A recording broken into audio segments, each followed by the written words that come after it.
Hello, good morning my dear student. I think good afternoon हो गया है ना। तो आज जो आपका जो लास्ट क्लास था where we have seen about national biodiversity of Arunachal Pradesh. So today let's see other research institute in Arunachal Pradesh. उसके बाद let's see about Arunachal Pradesh का आर्कियोलॉजिकल साइट्स, अरुणाचल प्रदेश का एग्रीकल्चर, थोड़ा जो हाईएस्ट प्रोडक्शन स्टेट है उसको हम लोग देख लेगा फ्रॉम द एग्जाम परस्पेक्टिव। ठीक है। सो फर्स्ट थिंग फर्स्ट, यहाँ पे अरुणाचल में बहुत सा इंस्टीट्यूट है एंड समटाइम एपीएसएसबी लुक में ये इंस्टीट्यूट लुक को पूछा जाता है। ओके। तो पहला जो इंस्टीट्यूट रहेगा वो है सीसा ऑर्किड रिसर्च सेंटर। सो अरुणाचल प्रदेश में it's known for the orchid state. ठीक है, ऑर्किड के लिए जाना जाता है। तो ऑर्किड के लिए ये जो सेंचुरी है इसको इस्टेब्लिश किया गया था इन 1989। होगा, ये डेट याद रखो। 1989 में ऑर्किड के लिए रिसर्च इंस्टीट्यूट टीपी में, जो वेस्ट कामिंग में पड़ता है, अंडर द बालिकपुंग फॉरेस्ट डिवीजन के अंदर में इसको इस्टेब्लिश करता है। और इसका जो एरिया है इट्स अराउंड 100 किलोमीटर स्क्वायर होगा। कभी कभी एग्जाम में एरिया भी पूछ सकता है, उसके अलावा कब स्टैब्लिश किया है वो भी पूछ सकता है। और इसका जो पोस्ट होता है, डिपार्टमेंट क्रिएट होने से पहले गवर्नमेंट ऑफ अरुणाचल प्रदेश इसके लिए ऑर्किडोलॉजिस्ट यानी कि जो ऑर्किड के बारे में पढ़ता है वो पोस्ट को 1970 में स्टैब्लिश करता है। ओके। एंड अरुणाचल प्रदेश में मोर देन, आपको पता है ऑलरेडी, मोर देन 600 प्लस हमारे पास ऑर्किड्स है ना। 600 orchids and we are known for having numbers of rare, endangered and almost vulnerable species of orchid. So our state जो फ्लावर है वो भी एक ऑर्किड है और इसको आप लोग सब मालूम है, जिसको हम फॉक्सटेल ऑर्किड बोलता है। ठीक है। और आजकल एग्जाम में फॉक्सटेल नहीं पूछता है, इसका साइंटिफिक नेम पूछता है रेंको स्टाइलिस। होगा, रेंको स्टाइलिस रितुसा, रेंको स्टाइलिस रितुसा, ये नाम को पूछता है। ठीक है। तो इतना याद रखो 1989 में। और ऑर्कोलॉजी और ये और ऑर्किडोलॉजिस्ट का जो पोस्ट है 70 में, एरिया 100 किलोमीटर। और दूसरा सबसे इम्पोर्टेंट, ये जो सीसा ऑर्किड है हमारा, हम यहाँ में छोटा शॉर्ट फॉर्म में लिख रहे हैं सीसा ऑर्किड सेंटर। इसका जो साउथ वेस्ट जो एरिया है, ठीक है, साउथ वेस्ट यानी कि ये जो एरिया इस साइड में, ये साउथ वेस्ट एरिया में वो eagle nest wild life century से वो अटैच है, वो उसका पार्ट बनता है। रिमेंबर, क्वेश्चन कभी कभी ऐसे भी पूछ सकता है, ऐसा कौन सा वाइल्ड लाइफ सेंचुरी जो सीसा ऑर्किड के सामने में आता है, और ऐसा डिटेल से एपिसोड आपको पूछ सकता है। तो रिमेंबर करो, eagle nest wild life sanctuary. और eagle nest wild life sanctuary के बारे में आपको क्या पता है, ये वो वाइल्ड लाइफ सेंचुरी है जहाँ पे which is known for the world wide bird watching site. ठीक है। ईगलनेस में बर्ड वाचिंग साइट के लिए बहुत इंपॉर्टेंट है। मेरा स्पेलिंग थोड़ा गलती हो गया लेकिन आप समझ गया है ना। ईगल, ये सॉरी, बर्ड वाचिंग साइट के लिए बहुत फेमस है। और ज़्यादातर हम ईगलनेस सोचने से हम सोचता है कि यहाँ पे बहुत ईगल होगा, ऐसा नहीं। ठीक है। ईगलनेस वाइल्ड लाइफ सेंचुरी उस समय का जो असम राइफल का जो कैंटोनमेंट था, असम राइफल का जो ग्रुप था, वो लोग ईगलनेस ग्रुप था। तो वही ग्रुप का नाम पे ये वाइल्ड लाइफ सेंचुरी को रखा गया है। हो जाएगा। ठीक है, याद रखो, वो जो आर्मी कंटेनमेंट उस समय में था उसके नाम पे इसको रखा है, नॉट बिकॉज कि यहाँ पे ईगल बहुत है। ठीक है, कभी कभी ये भी सिली क्वेश्चन है लेकिन पूछा जाता है। उसके अलावा सीसा orchid is actually part of a larger elephant reserve. ये याद रखो, यहाँ पे एक एलिफेंट रिजर्व भी है। अरुणाचल प्रदेश में दो एलिफेंट रिजर्व है, साउथ वेस्ट और दूसरा है कामिंग एलिफेंट रिजर्व। ये याद रखो। ठीक है। तो ये एलिफेंट रिजर्व यानी कि कामिंग एलिफेंट रिजर्व, वो कामेन एलिफेंट रिजर्व का पार्ट, उसका अंदर में ही सीसा ऑर्किड रिसर्च इंस्टीट्यूट आता है, जिसमें वो साउथ वेस्ट साइड में ईगलनेस वाइल्ड लाइफ सेंचुरी से बाउंड्री क्रिएट करता है। ठीक है। टी, टी क्या है तकु, समझ में आ गया। ठीक है, understood, remember. Okay, done. Next जो है ये याद रखो, अरुणाचल प्रदेश में सिंस ये एक ऑर्किड स्टेट है, जिसकी वजह से हम ऑर्किड स्टेट ऑफ इंडिया बोलता है। एंड इसीलिए international union of conservation of nature जो होता है, इसका लिस्टिंग में अरुणाचल प्रदेश इंडिया से ओनली स्टेट है जो ये लिस्ट में आता है, red listing state of orchid. और इसको अरुणाचल प्रदेश को 2017 में इंक्लूड किया गया है, ये भी याद रखो एग्जाम के लिए। ठीक है। रेड लिस्टिंग एक टाइप ऑफ लिस्टिंग होता है जो ऑर्किड से रिलेटेड, जो आपका एंडेंजर्ड वल्नरेबल प्लांट स्पीसीज को रखता है, वो उसका कैटेगरी में अरुणाचल प्रदेश को डाला गया है रेड लिस्टिंग में। ओके। दूसरा जो है वो है हमारा आयकर याक दिरांग। ये आयकर का मतलब है institute council of agriculture research. इसका जो national research centre for the yak है वो अरुणाचल प्रदेश यानी कि इंडिया का अरुणाचल प्रदेश दिरांग में ये स्टैब्लिश है। दिरांग यानी कि वेस्ट कामेंग डिस्ट्रिक्ट में, और इसका इस्टेब्लिशमेंट आपका 1989 में किया गया था। ठीक है, और ये आपका Indian council of agriculture research के अंदर में ये काम करता है। और उसके बाद 1995 में इसमें एक नया एक्सपेरिमेंटल याक डाला है। एक्सपेरिमेंटल याक मतलब वो लोग याक का जो रिप्रोडक्शन है, रिप्रोडक्शन, ठीक है, याक का जो रिप्रोडक्टिव साइकिल है उसके बारे में स्टडी करना और उसको ब्रीडिंग करना। इसमें जो रिप्रोडक्टिव साइकिल का जो आर्टिफिशियल ब्रीडिंग है वो सब ब्रीडिंग प्रोसेस को फ्रॉम 1995 में एक्सपेरिमेंट लैब लगा के उससे स्टार्ट करता है। ठीक है, तो यहाँ पे याक का जो प्रोडक्शन होता है, याक का जो छुट्टी बनता है, मिल्क बनता है, वो सब का प्रोडक्शन यहाँ पे, और दूसरा याक का जो रिप्रोडक्टिव साइकिल है, ब्रीडिंग है, वो सब किया जाता है।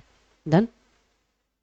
दूसरा, ये क्वेश्चन आपका एपीएसएसबी का है ना। वो क्वेश्चन पूछा था कि north eastern institute of Ayurvedic and folk medicine research वो कहाँ पे सिचुएटेड है। ठीक है, तो वो जो सिचुएटेड होता है आपका Pasighat west Siang district of Arunachal Pradesh में, sorry east Siang district, very sorry, Pasighat east Siang district में वो सिचुएटेड है।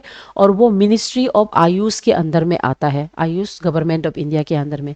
और इसको 11 प्लान कमीशन, अभी तो हमारा प्लानिंग कमीशन नहीं है ना, आपको पता है, we don't have planning commission. अभी प्लानिंग कमीशन को 2014 में और उसके बाद 2015 में नीति आयोग स्टैब्लिश कर दिया है, रिप्लेस कर दिया है। लेकिन जब हमारा प्लानिंग कमीशन था तो उसका 11 5 ईयर प्लानिंग कमीशन के अंदर में 21 फरवरी 2008 में इसका स्टैब्लिशमेंट किया गया था।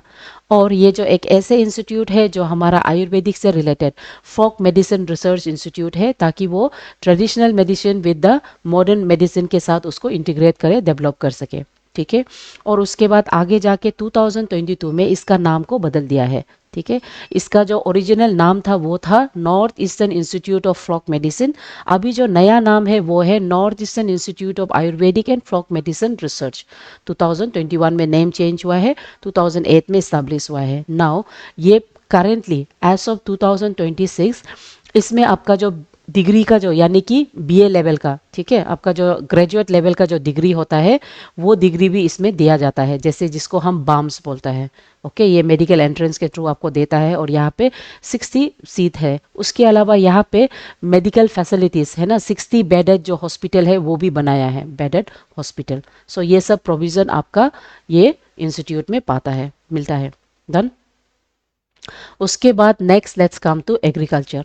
Arunachal Pradesh is completely an agrarian state, ये आप भी मानता है। 70% जितना पॉपुलेशन है वो रिलाई करता है एग्रीकल्चर पे। ठीक है, और अरुणाचल प्रदेश एक एग्रो क्लाइमेटिक जोन है जिसमें एक आइडल एग्रीकल्चर क्रॉप्स ग्रो कर सकता है, जिससे आगे जाके अरुणाचल एक सेल्फ रेजिस्टेंट फूड सिक्योरिटी और इनकम और वेल्थ में डेवलपमेंट लेके आ सकता है। उसके अलावा रिसेंटली अरुणाचल प्रदेश में फार्मिंग, एनिमल रियरिंग, फिशिंग ये सब बहुत बढ़ गया है। फिशिंग में जैसे आपका मिशन नील क्रांति ये लेपरादा डिस्ट्रिक्ट में डाला गया है। ये सब करंट अफेयर्स के फॉर्म में स्पेशली सिविल सर्विस के लिए आपको देखना है।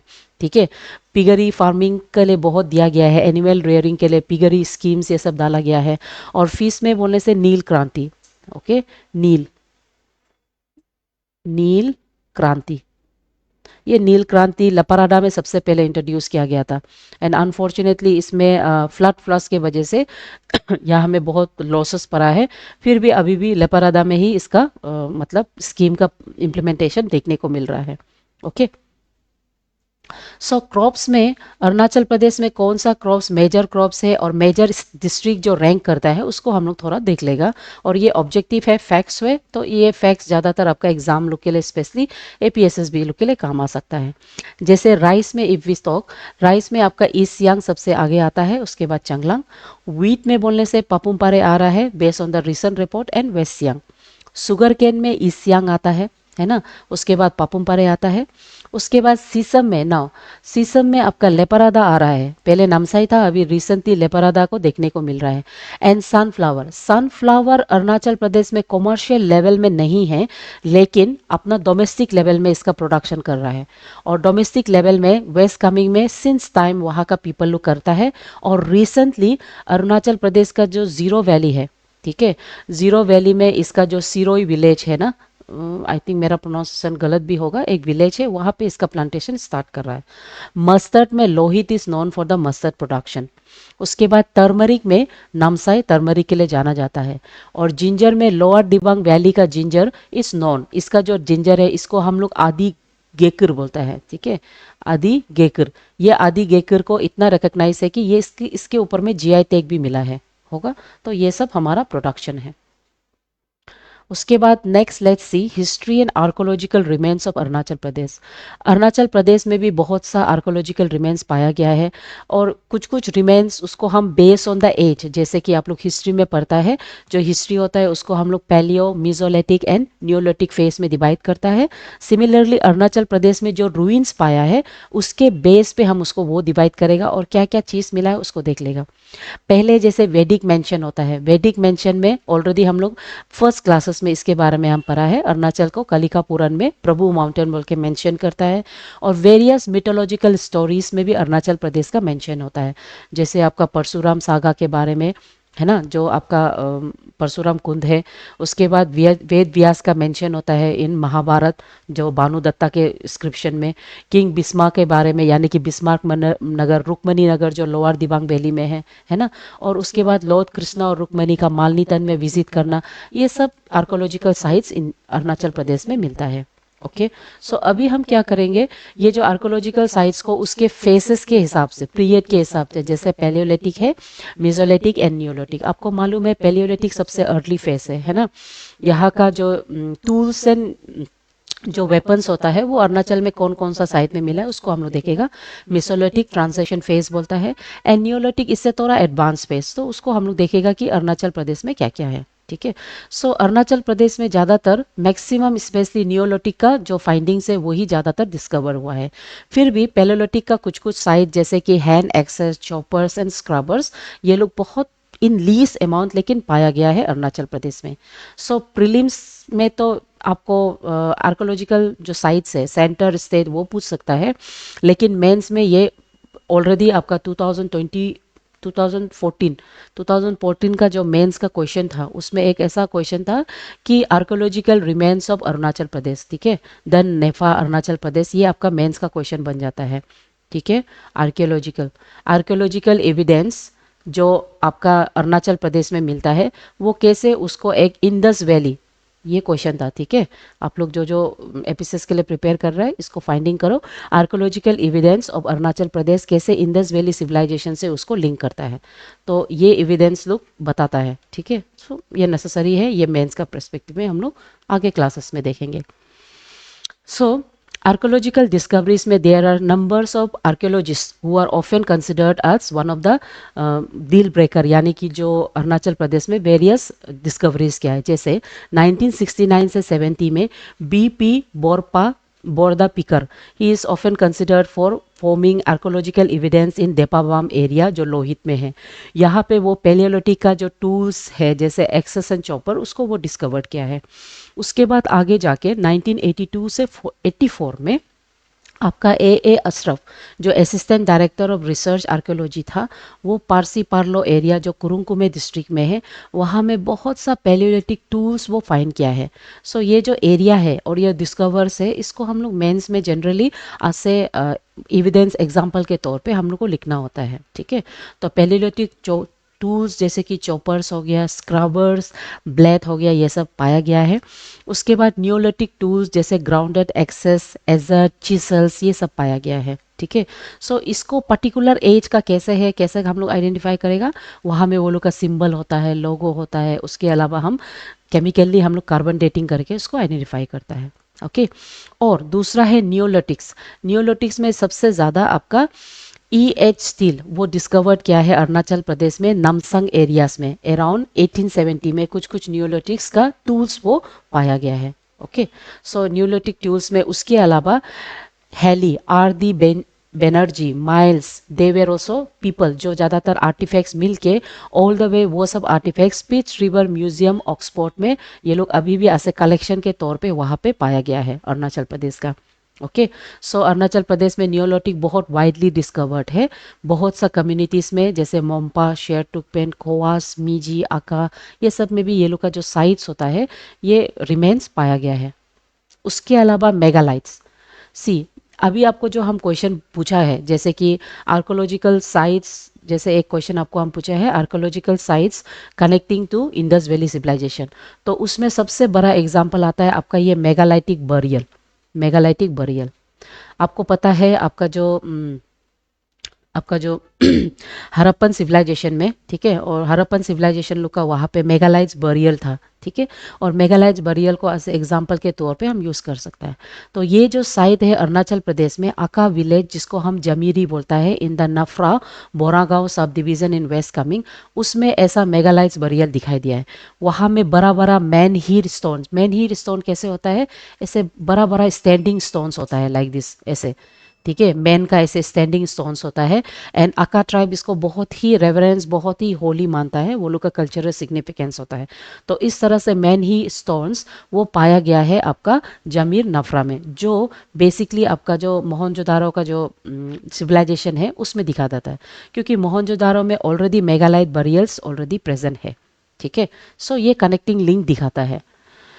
ओके, और अभी तक कोई अननोन सोर्स नहीं है कि आका कैसे ये जमीर का या मेनहीर स्टोन आया है, कहाँ से आया है, इसका कोई मतलब रिकॉर्ड्स नहीं है ओरिजिनलिटी का, लेकिन वो अभी भी प्रिवेलेंट है। उसके बाद अदर आर्कोलॉजिकल अर्ली एक्सप्लोरेशन, ये जैसे कि आपका बिस्मार्क नगर, ताम्रेश्वरी, बालुकपुंग, इता फोर्ट, मड फोर्ट, ये सब में भी पाया गया है। और दूसरा एक कंट्रीब्यूटर है वो है टी ब्लॉच।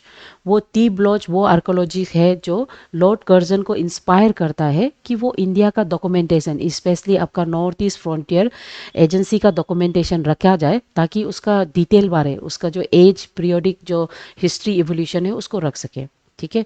और इसको आगे जाके एन बुयान अपना जो इंटेंसिव स्टडी है, यानी कि नेफा एडमिनिस्ट्रेशन उसका जो बुक है, उसमें वो इसके बारे में पूरा डिटेल मेंशन करता है, उसका रिकॉर्ड्स एंड फाइंडिंग, और उससे आप इसके बारे में यानी कि archaeological findings of Arunachal of Bhismak, तामरेस, बालिपुंग, Ita fort and mud fort को आप पढ़ सकता है, ठीक है, होगा। तो जितना भी रिमेन्स होता है, ये रिमेन्स लोग को बेसिकली हम 3 कैटेगरीज में बना सकता है पढ़ने से पहले। पहला कैटेगरी होता है Brahmaputra valley culture. Brahmaputra valley culture मतलब आपका फोर्ट्स, टेम्पल, पॉन्ड्स, जो आपको असम यानी कि ब्रह्मपुत्र वैली से जुड़ाता है, उसको हम ब्रह्मपुत्र वैली कल्चर बोलता है। दूसरा बुद्धिस्ट कल्चर, अगर आप देखेगा अरुणाचल प्रदेश का जो वेस्ट साइड में ज़्यादातर जो है उसमें जैसे स्टूपास, चौटन्स, मोनेस्ट्री, ये सब है जो बुद्धिस्ट स्क्रिप्चर्स को दिखाता है, इसलिए हम उसको बुद्धिस्ट कल्चर बोलता है। उसके बाद थर्ड जो होता है वो लोकल हिस्टोरिकल ट्रेंड्स, जो लोकल हिस्टोरी के हिसाब से आर्टिफैक्ट्स जो मिलता है उसको हम लोकल हिस्टोरी ट्रेस के अंदर में रख देता है। ओके, सो अभी हम सबसे पहले टेम्पल से स्टार्ट करेगा आर्कोलॉजिकल। तो टेम्पल में ज़्यादातर एग्जाम में आपको ये क्वेश्चन पूछ सकता है कि मालनीतन कहाँ है, ये लेकावली में है, ओके, और यहाँ पे ज़्यादातर लॉर्ड कृष्ण का जो लेजेंड है उससे एसोसिएट करता है, और इसको 10 to 14 सेंचुरी का एडी में बनाया गया है ऐसा माना जाता है। और दूसरा एग्जाम के लिए जो इम्पोर्टेंट है वो इसका स्टाइल, इसका स्टाइल ओरिशियन स्टाइल है। ओरिशियन बेसिकली आपका नागारा का सब डिवीज़न होता है। सो जो एपिसोड्स पढ़ रहा है वो लोग को पता होगा कि टेम्पल को बनाने का एक पर्टिकुलर स्टाइल होता है। ओरिशियन स्टाइल बोलने से आप जैसे आपका जगन्नाथ टेम्पल का स्टाइल देख लो, बड़ा सा एक सेंक्टोरियल टेम्पल होगा, उसके आसपास में छोटा छोटा टेम्पल का मतलब फोर्ट्स होगा, तो ओरिशियन स्टाइल। ओके, सो ये ओरिशियन स्टाइल में बनाया गया है। और इसमें इंस्क्रिप्शन जैसे इंदिरा इन एरावती, यानी कि इंदिरा अपना चेहरत में, कार्तिकेय का जो इमेज है, सूर्य का इमेज है, नंदी एंड बमिकल इमेज, ठीक है, ये सब इमेज लोग ज़्यादातर एपीएसएस ध्यान से आपको पूछेगा। एपीएसएस भी ज़्यादा से ज़्यादा स्टाइल पूछ सकता है, एज पूछ सकता है, कहाँ है वो पूछता है। उसके अलावा ये जो टेम्पल है वो सबसे पहली बार इसका एक्सकेवेशन 1968 में किया गया है, इसको याद रखो 68। ओके, उसके बाद आता है आपका ताम्रेश्वरी टेम्पल। ताम्रेश्वरी, ताम, ताम का मतलब है ये टेम्पल का जो माटा है, ये हेड है, ये बेसिकली कॉपर से बना है, कॉपर, ठीक है, इसलिए हम इसको तांबा ताम्रेश्वरी टेम्पल बोलता है। ये एक सेंट्रली प्रोटेक्टेड टेम्पल है, और इसको अराउंड 1441 एडी में कंस्ट्रक्ट करने का मतलब कंस्ट्रक्टेड किया गया है बोलता है, ठीक है। और ये आपका पाया near Sadiya river in Lohit district में सिचुएटेड है। और इसमें ज़्यादातर ये जो टेम्पल है ये कसाई कटी एंड कसाई कटी मतलब गोडेस काली माँ, ठीक है, कसाई कटी भगवान का बारे में ये टेम्पल बनाया है। और इसमें अभी भी प्रेजेंट डे में भी ड्योरी जितना प्रीसेस है वो लोग अभी भी ये प्रीस लोग ये मंदिर को चलाता है। ओके। दूसरा परशुराम कुंड, ये बहुत ही इंपॉर्टेंट हिंदू पिलग्रिमेज है। जो परशुराम कुंड यानी कि आपका परशुराम सागा का स्टोरी से रिलेटेड है, ठीक है। और ये आपका तिलू सेटी area in Mishmi plateau in Lohit district में है। और परशुराम कुंड का मेला एवरी ईयर हम लोग मकर संक्रांति, इसको पूछता है एग्जाम में, ठीक है। एवरी ईयर इसको हम मकर संक्रांति में मनाया जाता है, इसको पूछता है एग्जाम में, मकर संक्रांति। उसके अलावा किसका, जैसे कि इस बार प्रीलिम्स में पूछा था कि मैट्रिसाइड स्टोरी किसका है, वो है परशुराम कुंड का। डन। उसके बाद बुद्धिस्ट श्राइन अरुणाचल प्रदेश में तावांग, वेस्ट कामिंग एंड आपका जो नामसाई डिस्ट्रिक्ट में बहुत पाया गया है, जो बेसिकली मोम्पा, शेरटुकपेन, ताई कमतीसलू के बारे में बताता है।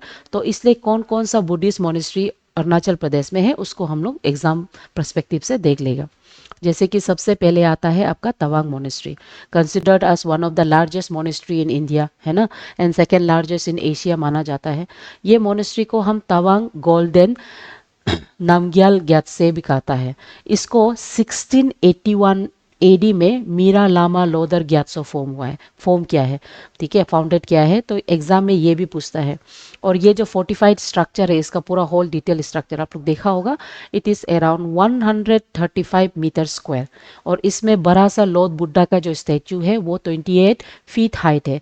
तो if I am not wrong, exam में ये बुद्धा का स्टैचू का हाइट पूछ चुका है, ये कब फॉर्म हुआ है ईयर को भी पूछ चुका है, ठीक है। डन। उसके बाद then comes Urgelling monastery. Urgelling monastery आपका तवांग से करीब 5 किलोमीटर दूर में to the south of the Tawang है। एंड ऐसा मानता है कि 6 दलाई लामा संग्यांग ग्यात्सो इन 1683 यहाँ पे पैदा हुआ है उर्लिंग विलेज में, इसीलिए ये मोनेस्ट्री को बहुत होली और पायस माना जाता है, ठीक है। और ये मोनेस्ट्री का लेटर डिस्कवरी देसी संगे ग्यात्स में इन 1689 वो करता है, रूइंस को वो फिर से रिफोर्ट मतलब रिबिल्ड करता है। ओके। उसके बाद गोरसाम चौर्तन, ये एक स्तूपा है, स्तूपा। अगर आप लोग हिस्ट्री पढ़ता है यू नो कि ये जो स्तूपा जो होता है बुद्धिस्ट में वो basically death death of Buddha उसको रिप्रेजेंट करता है। आई होप आप लोग को पता है ये डेथ ऑफ बुद्धा, ठीक है। डेथ ऑफ गौतम बुद्ध जो होता है उसको एक स्तूपा से रिप्रेजेंट करता है। जैसे चक्र मतलब हम लोग मानता है कि वो निर्वाणा होता है, ऐसे टाइप का टर्म्स होता है। तो ये स्तूपा, लंबा सा स्तूपा, वो बेसिकली उसका जो बुद्धिस्ट का जो स्तूपा है it's around 186 base feet and 93 feet high, यानी कि ये जो 93 है और ये लंबा जो 186 फीट है, ठीक है, बहुत बड़ा। ये stupa consider as one of the largest Buddhist stupa in the Asia. ये आपका जेमितांग वैली में रहता है। एंड जब जब ये जेमितांग वैली में आपका जो वाइट क्रेन्स लुक होता है ना, जब जब वो लोग विजिट करता है ऐसा मानता है कि बुद्धा का स्पिरिट ये चौटन में विजिट करने आया है। ये बहुत होली और पायस माना जाता है। ओके। उसके बाद दूसरा आता है दिरांग दिजोंग। दिरांग दिजोंग फोर्ट जो ये आपका दिरांग यानी कि वेस्ट कमिंग में है। एंड इट इज़ बिलीव कि ये इट वॉज बिल्ट अराउंड 1831, ठीक है। ये एक बहुत ही 4 स्टोरी फोर्टिफाइड बिल्डिंग है, 4 स्टोरी फोर्टिफाइड बिल्डिंग है। ओके। जिसमें ऐसे बिलीव करता है कि ये ऐसे फोर्ट था जो रिफ्यूज यानी कि वार समय में विलेजर्स लोग के लिए एक रिफ्यूजी साइट था। गंदेन।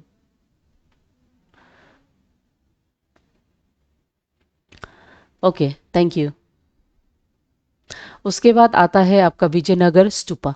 विजयनगर स्तूपा भी स्टेट प्रोटेक्टेड मोनूमेंट्स है। ये सिचुएटेड है आपका चांगलांग डिस्ट्रिक्ट में, ठीक है। उसके बाद ये बेसिकली आपका जो हिनायाना सेक ऑफ बुद्धिज्म जो है उसको रिप्रेजेंट करता है। और इसको सबसे पहले 1971 में इसका एक्सकेवेशन हुआ है। ओके।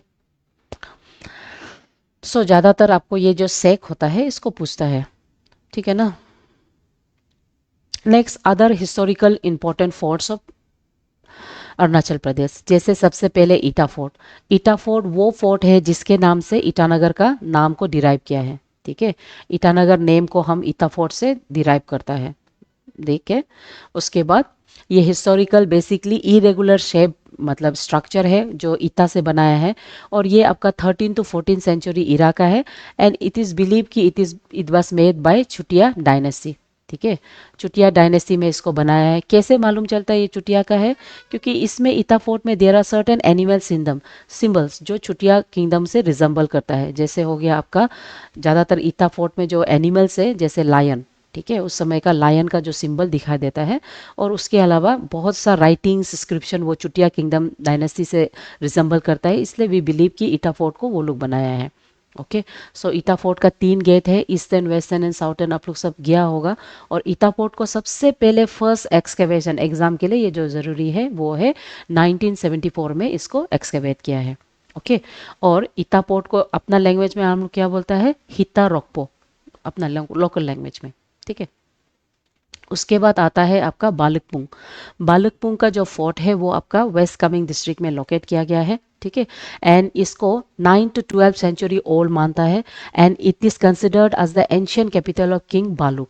किंग बालुक का जो एंशियंट कैपिटल है ना, किंग बालुक यानी कि बालुक से आपका भानुदत्ता उसका दो सन है, जो महाभारत में जिसका डिस्क्रिप्शन दिया गया है। ओके, सो ये एक बहुत ही इंपॉर्टेंट सेंट्रली प्रोटेक्टेड मोनूमेंट्स है। उसके बाद दूसरा आता है नक्सा पर्वत। नक्सा पर्वत आपका सिजुसा पाके केसांग में है। ठीक है, और यहाँ पे एक मीडिवल पीरियड का रिमेन्स पाया गया है of the 14 to 15 century.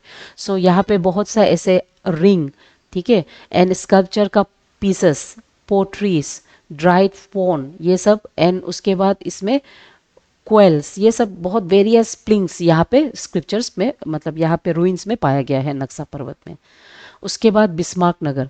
Bismarck Nagar is often considered as the oldest ruin जो डिस्कवर्ड हुआ है अरुणाचल प्रदेश में। ठीक है, it is around 10 kilometre square है। ये लोअर दिबांग वैली में रहता है। एंड बिलीव करता है कि यहाँ पे Chutia king known as Lakshmi Narayan, ये उसका बिल्डिंग है। ठीक है, बिस्मार्क नगर जिसको हम कहते हैं। और यहाँ पे बहुत सा pottery, terracotta figurines, now see, terracotta figurines मतलब बर्न ब्रिक्स का जो फिगरिन्स होता है, ऐसा फिगरिन्स आपका ये हड़प्पा एंड ये जो आपका जो सिविलाइजेशन है ना, वो सिविलाइजेशन में पाया गया है। तो ऐसा फिगर्स बेसिकली अरुणाचल प्रदेश का यानी कि नेफा का जो एरिया है उसको कनेक्ट करता है इंडस्ट्री रेवोल्यूशन के साथ। नहीं नहीं, ये गलत है। ईटा फोर्ट चुटिया किंगडम बिल्ड किया है। तो कुछ कुछ मटेरियल फैक्ट्स में आप जो बोल रहा है आहोम किंग आने से बहुत पहले ऑलरेडी ईटा फोर्ट था। ठीक है, इसका करेक्शन आप एक बार देख लीजिए। और अगर आप कुछ बुक्स में ये दिखाई दे रहा है तो काइंडली तक्कू ये बुक्स का नाम हमको बताइए, डेफिनेटली हम भी चेक करना चाहेगा। Because in most of my books ज़्यादातर ईटा फोर्ट चुटिया किंगडम का है, और चुटिया किंगडम का खुद राइटिंग में भी ये सब डिस्क्रिप्शन है। और बेसिकली ईटा फोर्ट में जो सिंबल है वो सिंबल आहोम का सिंबल नहीं है। हर एक डायनेस्टी का अपना सिंबल होता है। तो ईटा फोर्ट का जो सिंबल है जिसमें लायन है वो आहोम का नहीं है। ठीक है, आई होप सो।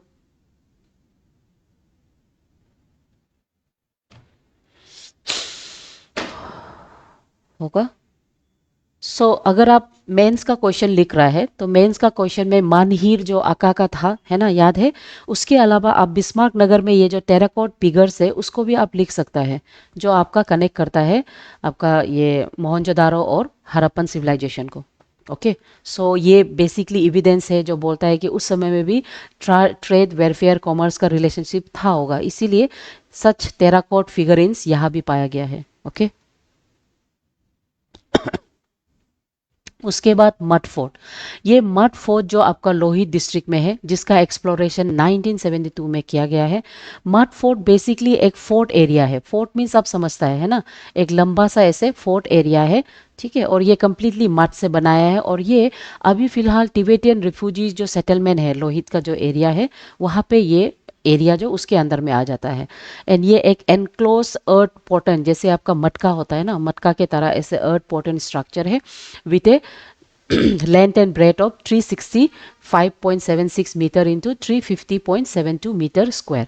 ठीक है, और ये लोग स्क्वायर शेप में है, जैसे हम बनाए ना स्क्वायर शेप में ये बनाया है।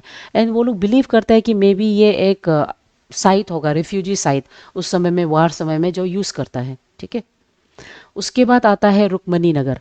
नाउ रुक्मणी नगर ये किंग बिस्मार्क का बनाया वाला है and there is a believe कि ये उसका जो डॉटर है रुक्मणी, उसके लिए ये पैलेस को बनाया गया है। तो इसीलिए इसको ज़्यादातर हम लोग रुक्मणी नगर बोलता है। और इन इदुमेस्मी जो लैंग्वेज होता है उसको हम लोग नाती बोलता है, नाती ना, रुक्मणी नाती, ये वर्ड यूज़ किया जाता है।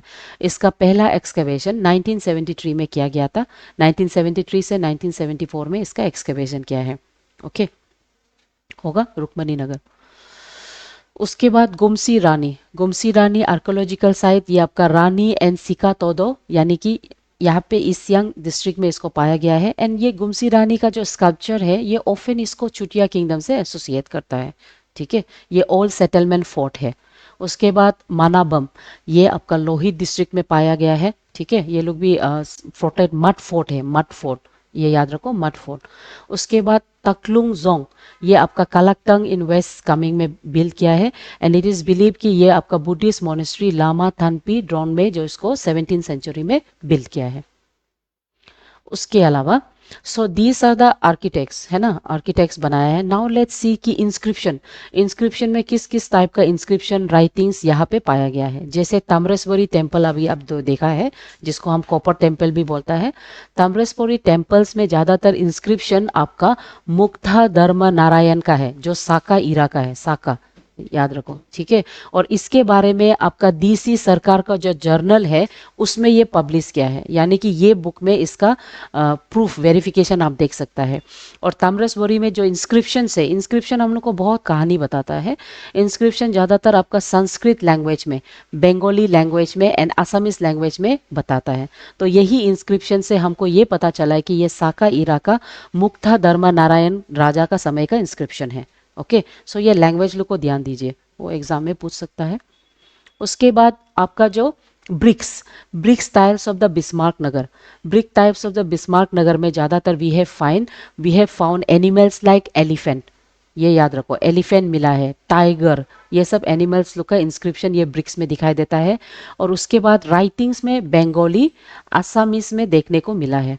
ठीक है, जो लक्ष्मी और नारायण के बारे में कहानी बताता है। डन। उसके बाद सदिया पिलर, सदिया पिलर आपका दियोपानी सदिया रिवर के सामने में है। और ये बेसिकली असम गवर्नमेंट के अंदर में है, लेकिन इसमें भी मिसमिलू का जो राइटिंग्स है, स्क्रिप्चर्स है in the form of Assamese language यहाँ पे देखा गया है।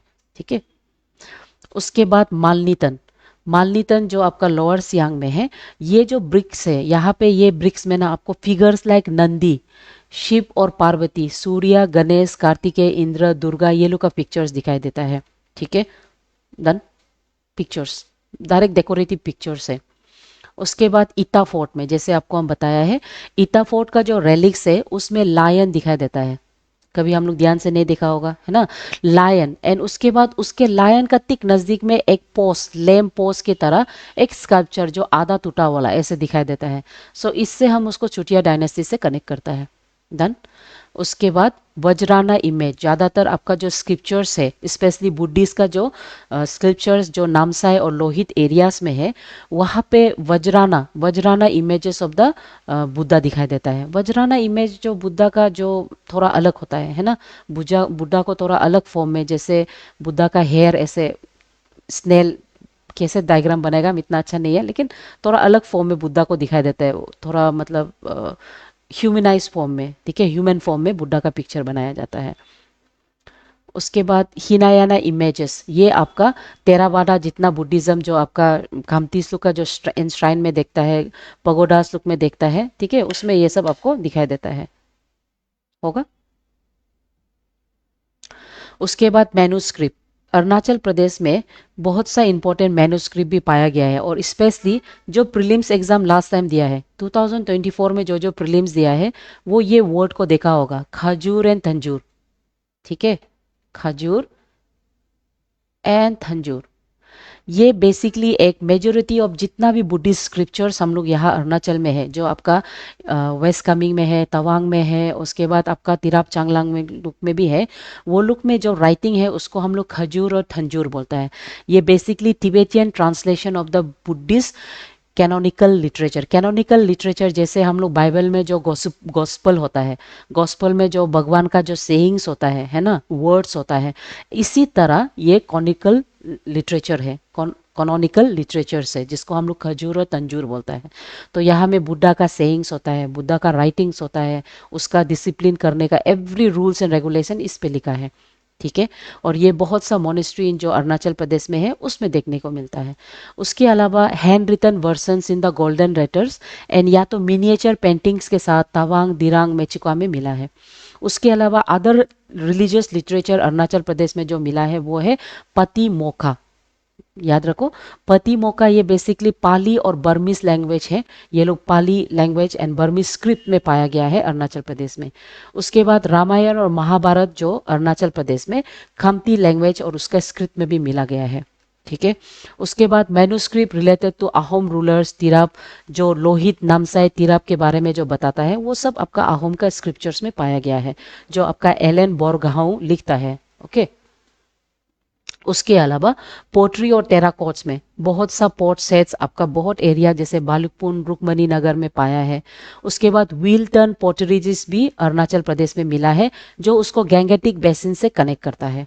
ठीक है, उसके अलावा डेकोरेटिव पोर्टिव्स तो मिलता ही है and other figures like terracotta animal figure, roof tiles. ये सब रूप टाइल्स लोग जो है ना, ये हमको इंडस वैली से कनेक्ट करता है, इंडस वैली सिविलाइजेशन, जिसको ज़्यादातर मेंस में एग्जाम्पल के तौर पे आपको लिखना है। ओके, अगर क्वेश्चन आने से। कंगूर एंड तेंगूर, ओके, ये स्पेलिंग बुक में है, तो हम इसका करेक्शन दोबारा एक बार डेफिनेटली देखेगा। ठीक है, कोक्ति सुम्मो, इसको हम एक बार फिर से दोबारा देख लेगा, क्योंकि ये टेक्स्ट बुक में है। तो text book NCERT text book नहीं है, लेकिन नॉर्थ ईस्ट का जो एडमिनिस्ट्रेटिव टेक्स्ट बुक में है, तो वहां से हम लिया है। तो डेफिनेटली इसका स्पेलिंग को I will recheck again. Okay, thank you. उसके बाद अच्छा, उसके अलावा म्यूजिकल इंस्ट्रूमेंट ज़्यादातर आपका ड्रम्स, बेल, सिम्बॉल, ट्रम्पेट्स, ये सब भी पाया गया है, स्पेशली जो होली मोनेस्ट्री में। उसके बाद स्मॉल मिनिएचर मेटल ऑब्जेक्ट्स ज़्यादातर जैसे आपका चौर्टन्स लुक में पाया गया है। ठीक है, सो ये हम लोग को रिलीजियस कनेक्टिविटी देता है फ्रॉम द ऑटोनोमस तिब्बत के साथ। डन। ओके, सो उसके अलावा एग्जाम के लिए ये याद रखो, अरुणाचल प्रदेश में सिर्फ ट्री प्रोटेक्टेड नेशनल मतलब मॉन्यूमेंट्स है, three centrally protected. These are Bhalukpong, Bhismak Nagar and Tamreshwari, सिर्फ ट्री है अरुणाचल प्रदेश में, याद रखो फ्रॉम द एग्जाम परस्पेक्टिव। उसके बाद अरुणाचल प्रदेश में स्टेट प्रोटेक्टेड मॉन्यूमेंट्स 8 है, जो यहाँ पे नाम लिखा है, आप लोग इसको फॉलो कर लेना। ओके, उसके बाद अनप्रोटेक्टेड तो बहुत ज़्यादा है, इसको भी आप लोग एक बार नाम देख लीजिए, लेकिन जो स्टेट प्रोटेक्टेड है और जो सेंट्रली प्रोटेक्टेड है, इट्स नेसेसरी कि उसका नाम आप जाने होगा। Done. So in the next class हम लोग मीडिएवल पीरियड जो है, यानी कि अहोम के साथ नॉर्थ ईस्ट का क्या रिलेशनशिप है, उसको हम लोग डिटेल में तारों में देखेगा। पूसा सिस्टम क्या है, कोटोकी सिस्टम क्या है, पाइक्स कौन था, किस किस को पूसा दिया है, किस किस को नहीं। ठीक है, वो सब हम लोग देखेंगे। उसके बाद आपका अरुणाचल का कुछ कुछ रिफॉर्मेशंस देखेगा, कुछ कुछ पॉलिसीज देखेगा। उसके बाद हम लोग नॉर्थ ईस्ट को खत्म करेगा, अरुणाचल प्रदेश को। Okay, thank you my dear student, thank you.